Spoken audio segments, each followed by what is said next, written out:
Gangster Lawrence Bishnoi को 2 टके का अपराधी बताकर बिहार के पूर्णिया से निर्दलीय सांसद पप्पू यादव ने अपनी मुश्किलें बढ़ा ली हैं।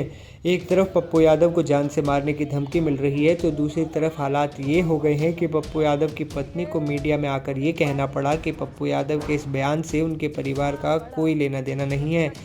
आप खुद सुनिए पप्पू यादव के बयान पर उनकी पत्नी रंजीत रंजन ने क्या कहा। देखिए, जहाँ तक राय का सवाल है, मेरा और पप्पू जी का राजनीतिक करियर अलग अलग है और हम लोग काफ़ी मतभेद भी है हम दोनों के बीच में। और अभी पिछले 1.5-2 सालों से तो हम अलग अलग ही रह रहे हैं। और जो भी उनका बयान है उससे मेरा या हमारे बच्चों का उससे कोई लेना देना नहीं है। जहाँ तक जो चल रहा है उसका तो मैं यही कहूँगी कि ये तो लॉ एंड ऑर्डर का मामला है, सरकार का मामला है, उनको देखना चाहिए। जो बयान चल रहे हैं उससे मेरा और मेरे परिवार का कोई लेना देना नहीं। आपको बता दें कि पप्पू यादव की पत्नी रंजीत रंजन कांग्रेस की राज्यसभा सांसद हैं। रंजीत रंजन का कहना है कि मेरा और पप्पू यादव का राजनीतिक जीवन अलग अलग रहा है। हमारे बीच बहुत मतभेद हैं और हम पिछले 1.5-2 सालों से अलग अलग रह रहे हैं। उन्होंने जो कुछ भी कहा है उससे मेरा और मेरे बच्चों का कोई संबंध नहीं। इससे साफ होता है कि दोनों के रिश्ते ठीक नहीं चल रहे। लेकिन क्या आप जानते हैं कि रंजीत रंजन और पप्पू यादव की शादी भी काफ़ी फिल्मी रही है। ये 90 का दौर था। पप्पू यादव ने अपनी आत्मकथा ध्रुव काल का पथिक में बताया है कि उनकी प्रेम कहानी बड़ी मुश्किल भरी थी। रंजीत से लेकर उनका परिवार तक पप्पू यादव को अपनाने को तैयार नहीं थे। एक बार तो पप्पू यादव ने नींद की ढेरों गोलियां खाकर जान देने की भी कोशिश की थी। फरवरी 1992 से शुरू हुई ये प्यार की कहानी अपने अंजाम तक 1994 में पहुंची। पप्पू यादव अक्सर अपनी पत्नी की तारीफ करते रहे हैं। वो काफ़ी खुश होकर अपनी पत्नी और प्रेम विवाह के बारे में बताते हैं।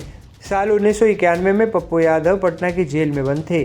उस दौरान अक्सर वे जेल सुपरिटेंडेंट के आवास से सटे मैदान में लड़कों को खेलते देखा करते थे। इन्हीं लड़कों में से एक विक्की था। विक्की रंजीत का भाई है। पप्पू की विक्की से नज़दीकियाँ बढ़ गईं। एक दिन विक्की ने पप्पू को अपनी फैमिली एल्बम दिखाई। इसमें रंजीत की टेनिस खेलते तस्वीर थी। इसे देखते ही पप्पू यादव को रंजीत से प्यार हो गया। पप्पू ने पहली बार रंजीत को पटना क्लब में देखा था। पटना के मगध महिला महाविद्यालय से पढ़ने के बाद रंजीत ने पंजाब विश्वविद्यालय में एडमिशन ले लिया और वहीं टेनिस की प्रैक्टिस करने लगी। वे नेशनल व इंटरनेशनल टेनिस खेलती थीं। पिता सेना से रिटायर होने के बाद गुरुद्वारे में ग्रंथी हो गए थे। पप्पू ने रंजीत के लिए पटना से पंजाब तक के चक्कर लगाने शुरू कर दिए।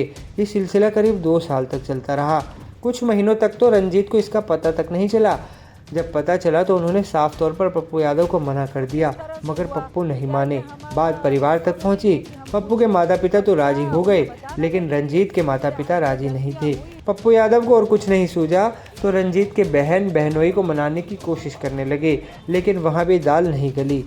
प्यार में हताश पप्पू ने नींद की ढेरों गोलियां खा ली। हालत इतनी बिगड़ी कि इलाज के लिए पटना मेडिकल कॉलेज में भर्ती कराना पड़ा। इसके बाद रंजीत और उनका परिवार पप्पू के प्रति थोड़ा उदार हुआ, लेकिन शादी के लिए फिर भी मनाही थी। फिर किसी ने पप्पू यादव को बताया कि रंजीत का परिवार कांग्रेसी नेता SS अहलूवालिया को बहुत तरजीह देता है। पप्पू किसी तरह संपर्क निकालकर उनके पास भी चले गए और अपने दिल का हाल सुनाया। अहलूवालिया पिघल गए और रंजीत के घर वालों से बात करने का वादा कर दिया। अहलूवालिया के समझाने पर रंजीत के घर वाले मान गए और 1994 में दोनों की शादी हो गई। इस शादी में पूरा पूर्णिया सजा हुआ था। लालू यादव और DP यादव समेत कई लोग पहुंचे थे और उस शादी की चर्चा पूरे बिहार में हुई थी।